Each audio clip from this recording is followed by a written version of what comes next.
जय गो माता वंदे गो मातरम वंदे गो मातरम गाओ जगत मातरम गाओ जगत मातरम।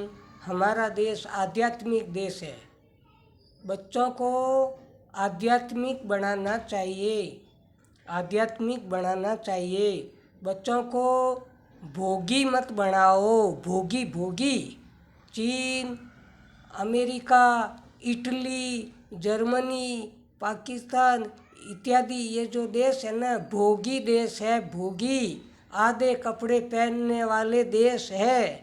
तो आधे कपड़ों से हमेशा गणना करो, आधे कपड़े नहीं पहनाना चाहिए, क्योंकि हमारा देश धार्मिक, आध्यात्मिक और सुंदर चरित्र वाला देश है। सुंदर चरित्र वाला देश है, भगवान का देश है। आनंद कैसे मिले? आनंद कैसे मिले? आनंद मिलेगा तो आध्यात्मिक विज्ञान से मिलेगा।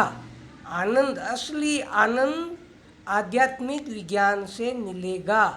भोग विलास से आनंद नहीं मिलेगा, भोग विलास से आनंद नहीं मिलेगा। जितना भी भोग विलास है ना, ऐश्वर्य, ऐश्वर्य, ये आनंद, ये ऐश्वर्य जो आनंद है ना, ऐश्वर्य भोग विलास का, ये इंसान को इंसान को पतन की तरफ ले जाता है। जल्दी पतन होता है, जल्दी विनाश होता है, और हो ही रहा है। देख लो, हमेशा विनाश हो रहा है, विनाश हो रहा है। क्यों हो रहा है? कि अधिक भोग विलास में लत रहने के कारण ये भोग विलास आनंददायक नहीं होता है। आपसी प्रेम में कमी हो चुकी, इंसानों के अंदर आपसी प्रेम में कमी हो चुकी है। पति पत्नी में कभी प्रेम होता ही नहीं। पति पत्नी भी आपस में टक्कर खाते हैं। वार्तालाप में वैर विरोध इतना बढ़ चुका है कि पति पत्नी के आपस में तलाक हो रहा है। पूरे देश के अंदर तलाक की संख्या ज़्यादा बढ़ चुकी है, क्योंकि हम गौ माता से दूर हैं। गौ माता ही प्रेम की दूरी है, गौ माता ही धर्म की दूरी है। अगर हम गौ माता से प्रेम करेंगे तो घर के अंदर प्रेम रहेगा। तो ज़्यादा भोग विलास हानिकारक है, बहुत हानिकारक है। हमें गौ माता से प्रेम करना पड़ेगा। गौ माता से प्रेम करेंगे तो भोग विलास में नुकसान नहीं होगा, नुकसान नहीं होगा, कभी नुकसान नहीं होगा, किसी प्रकार का नुकसान नहीं होगा। गौ माता से गणना करने के कारण, गौ माता का अपमान करने के कारण, गौ माता का अपमान बहुत हो रहा है। अपमान करने के कारण देखिए, भोग विलास दुख दे रहा है, क्योंकि गौ माता का अपमान और गौ माता से गणना, गौ माता से दूरी, ये सारी भौतिक वस्तुएं है ना, वो अपने को विनाश की तरफ ले जाती है। इसलिए हमें सदा गौ माता से प्रेम करना चाहिए। गौ माता से प्रेम करो। जो लोग गौ माता से प्रेम करते हैं ना, तो उसके तो वाक्य में ही घर में रहन सहन सब आनंद होता है। किसी भी प्रकार से क्रोध भाव होता ही नहीं। गौ माता से प्रेम करने के कारण क्रोध भाव होता ही नहीं। जिस किसी के घर में गौ माता का दूध दही होता है ना, उसके घर में अपार शांति रहती है। पंचामृत, पंचामृत बनाकर भी पीना चाहिए। जल गंगा जल, तुलसी पत्ता, शक्कर, कच्चा दूध गाय का, ये पंचामृत होता है।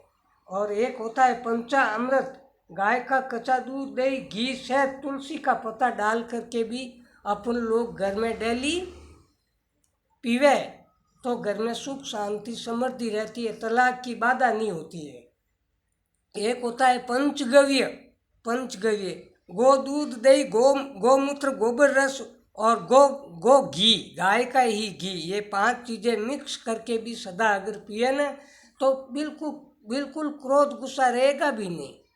मोती धारण करने की भी आवश्यकता नहीं है। आजकल मोती पहनने के बाद में भी क्रोध गुस्सा बहुत आता है।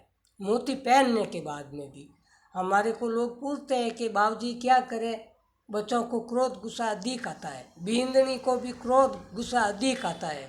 हर घर में क्रोध गुस्सा हर घर में बढ़ गया। क्रोध गुस्सा हर घर में, ऐसा कोई घर नहीं कि जहाँ क्रोध गुस्सा नहीं है। हर घर में आपसी कलेश रहता है। ये क्यों रहता है? अन्न और जल दूषित हो गया है।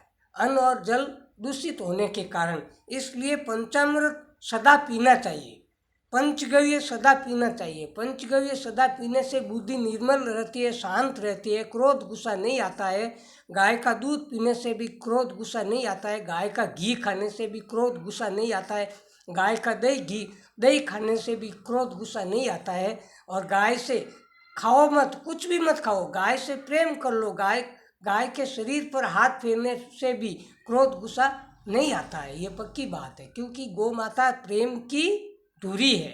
गौ माता प्रेम की और वात्सल्य की बड़ी ही प्रतिमा है। ये गौ माता एक तरह की मूर्ति है, मूर्ति, प्रेम की मूर्ति है, प्रतिमा है। तो आप गौ माता के पास सदा जाइए। घर में गो दूध दही नहीं हो तो गौ माता से लगाव कीजिए, प्रेम कीजिए। प्रातःकाल उठकर गौ माता के दर्शन कीजिए, सदा दर्शन करो। घर में सुख शांति रहेगी, ये पक्की बात है। घर में सुख शांति रहेगी, आपस में क्लेश नहीं होगा, फिर तलाक भी नहीं होगा। इसलिए हमेशा गो दूध दही पंचामृत जो भी है, जैसा भी है, प्रयोग करना, सेवन करना प्रारंभ कर देवे।